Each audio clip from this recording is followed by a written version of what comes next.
Beberapa hari terakhir ini kita dikejutkan oleh berita bahwa polusi udara di Jakarta itu yang tertinggi di dunia.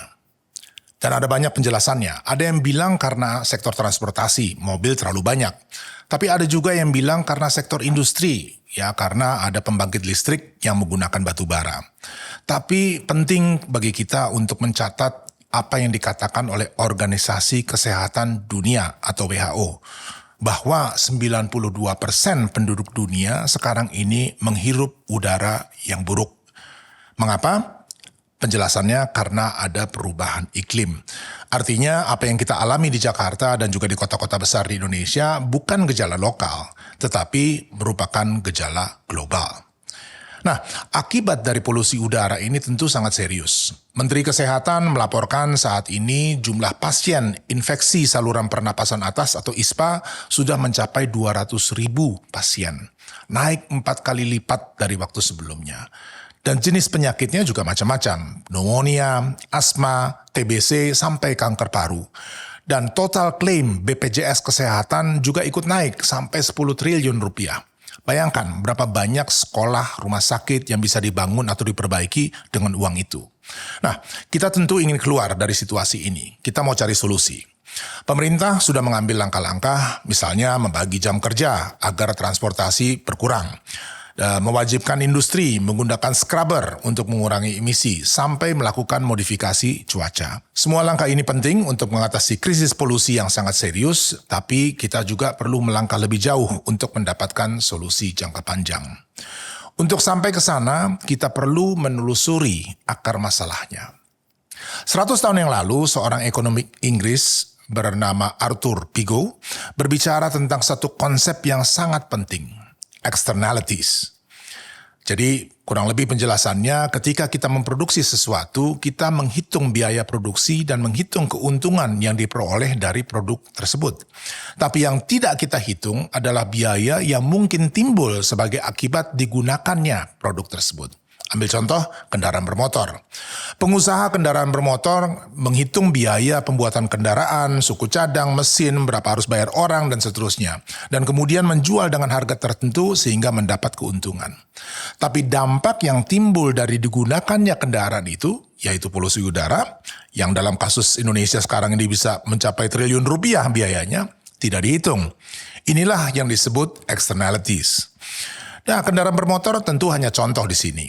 Sektor industri lain pun sama, misalnya produksi pangan. Ini masalah externalities-nya juga sangat besar. Sekitar 70% penggunaan air bersih di dunia ini untuk produksi pangan.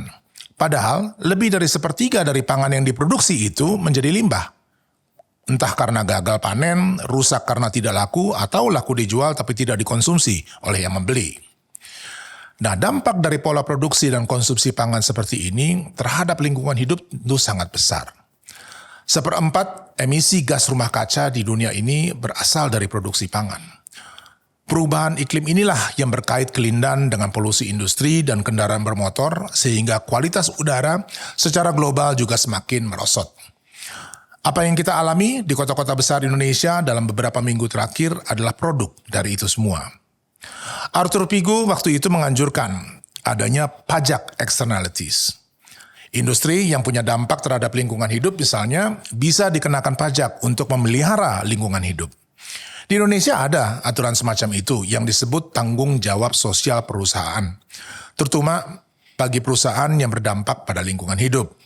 Tapi hitungan antara pajak tanggung jawab sosial dibayarkan dengan biaya kerusakan yang ditimbulkan belum imbang. Membuat kebijakan yang adil dan berimbang sehingga dunia usaha bisa terus berjalan, tapi bumi kita juga tetap terawat tentu sangat penting.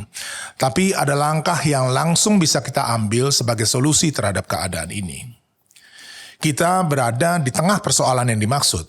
Gaya hidup yang mau serba cepat, serba mudah dilayani oleh industri yang menyediakan segala sesuatu dengan cepat dan mudah, walaupun biaya sosialnya sangat besar.